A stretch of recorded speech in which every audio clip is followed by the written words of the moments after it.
de la peur de la mort à la vie éternelle.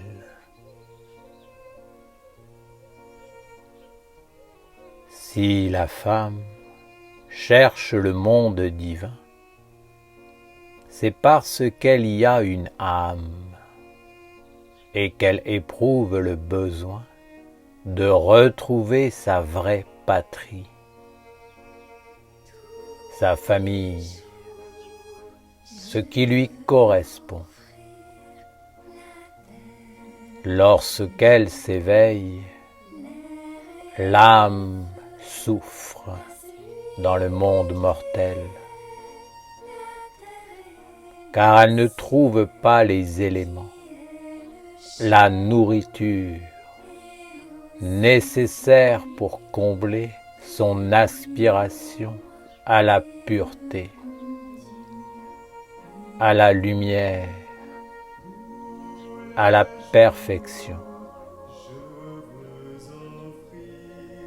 La femme porte en elle quelque chose qui ne peut pas se satisfaire du monde mortel.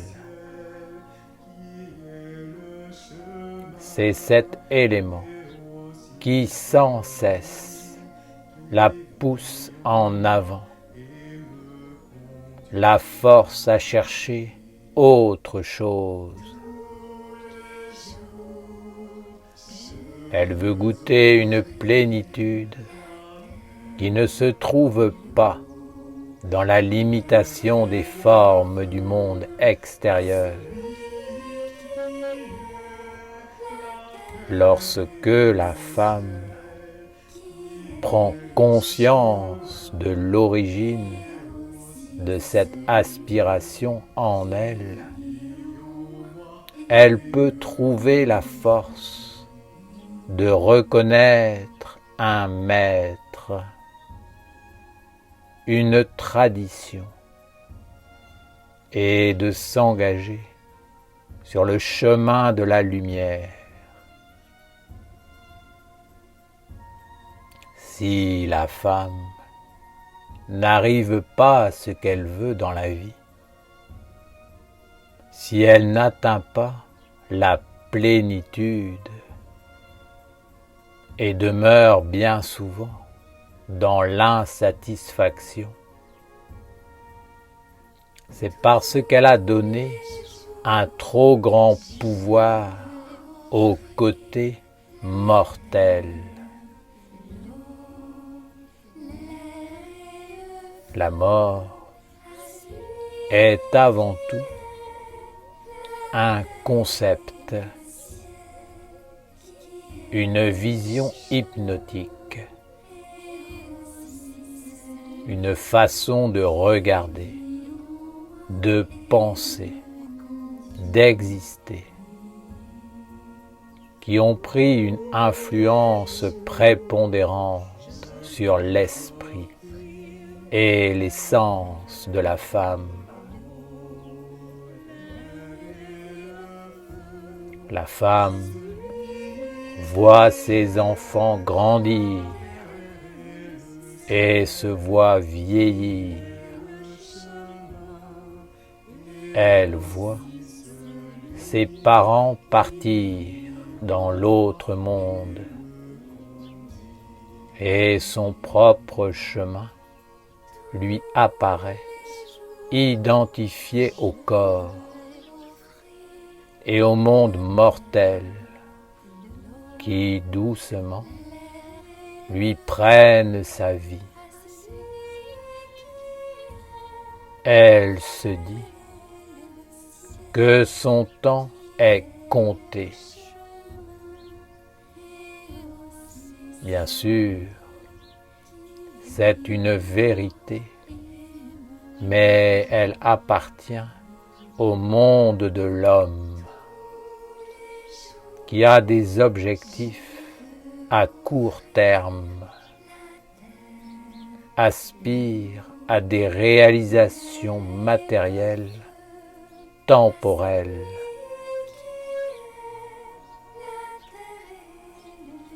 En réalité, il existe d'autres espaces, d'autres mondes à l'intérieur de la femme,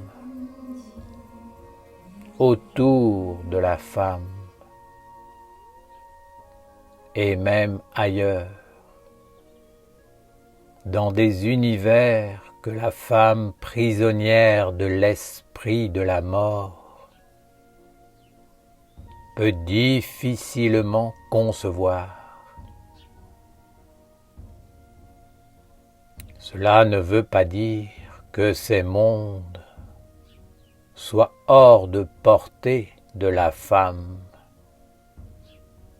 mais plutôt que ces conceptions l'en éloignent. L'essénienne doit savoir qu'elle a une âme qui, elle aussi, veut respirer et vivre dans la plénitude. Il est bénéfique que le corps et la vie mortelle soient dans le bonheur, mais pas au détriment de l'âme et de la nature supérieure, éternelle et immortelle de la femme. Le bonheur est dans l'immortalité. Le but de la femme qui prend soin de Dieu est de conduire ce qui est mortel dans la grandeur et l'accomplissement ultime. Une vie parfaite est semblable à une journée parfaite. Chaque chose, chaque pensée, parole, geste, événement est conduit vers la plénitude, l'éternité, la beauté de l'esprit.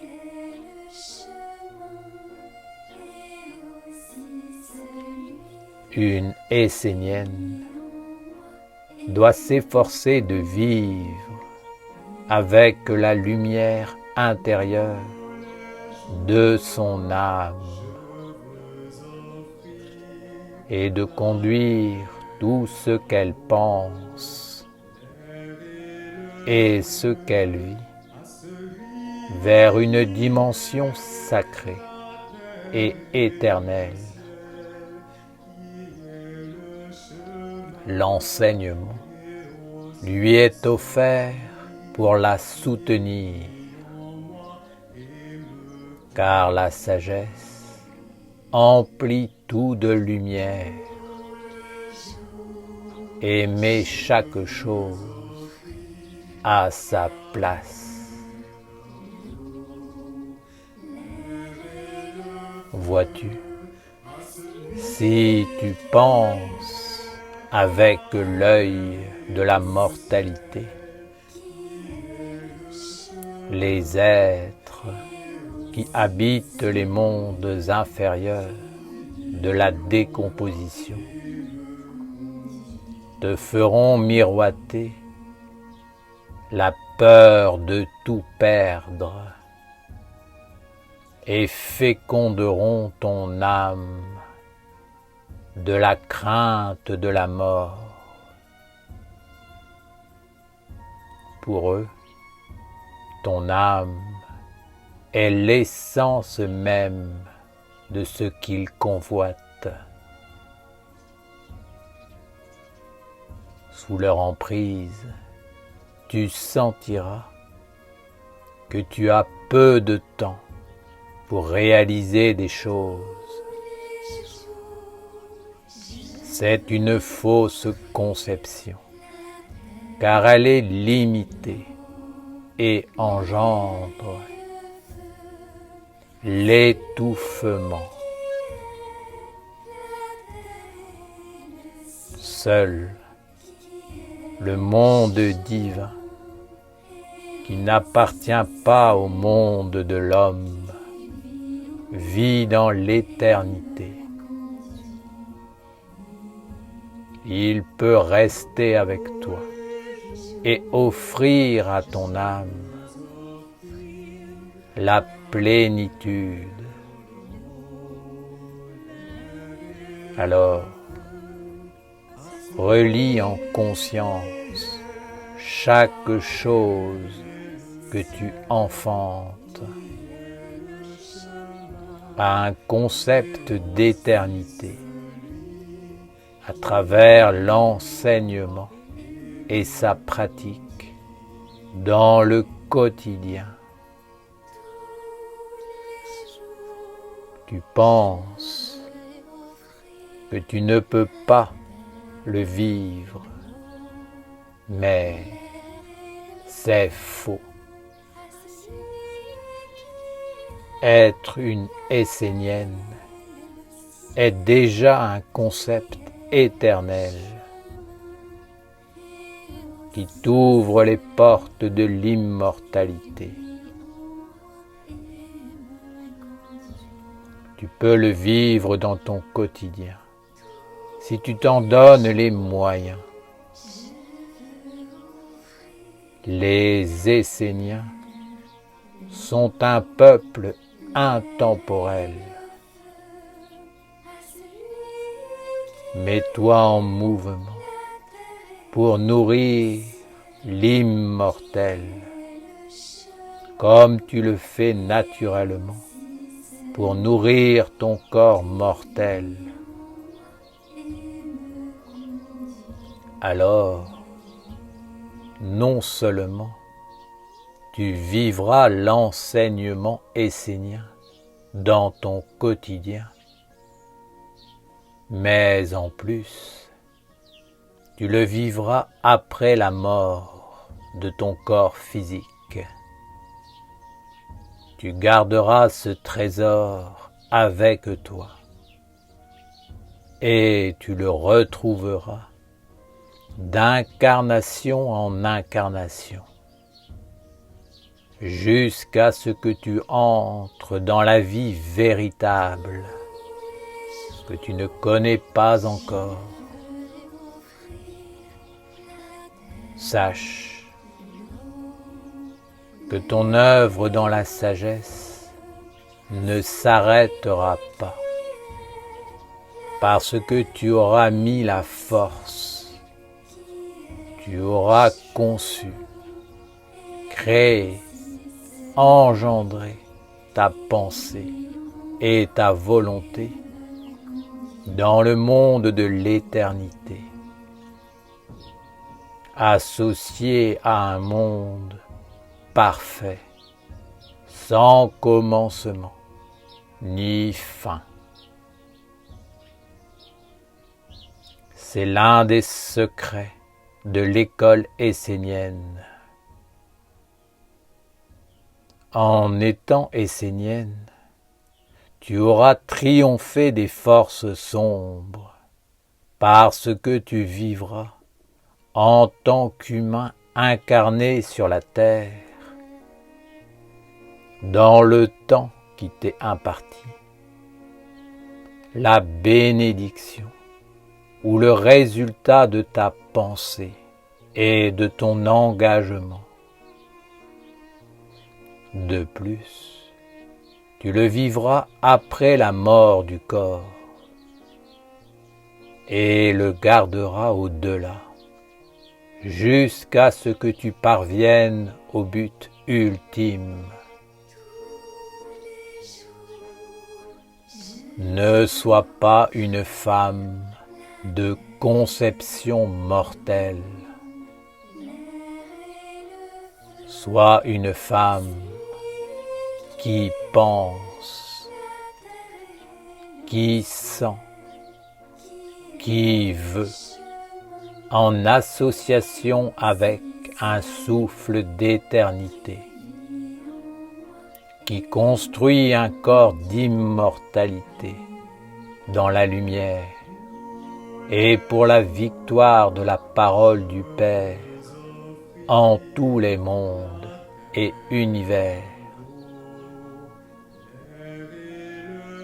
Éveille-toi, nourris ton âme, sois une Essénienne dans ta vie terrestre et dans l'éternité d'une tradition et d'un peuple consacré en tous les peuples et chemins de destinée.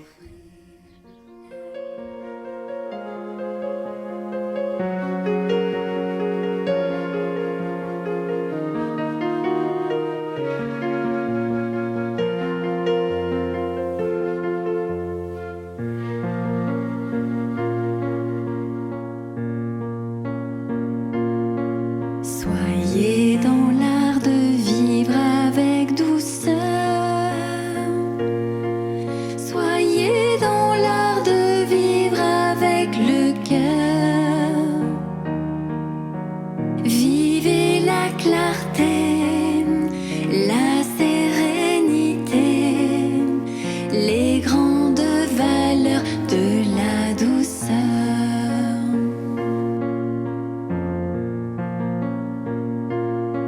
Soyez dans l'art de vivre avec douceur.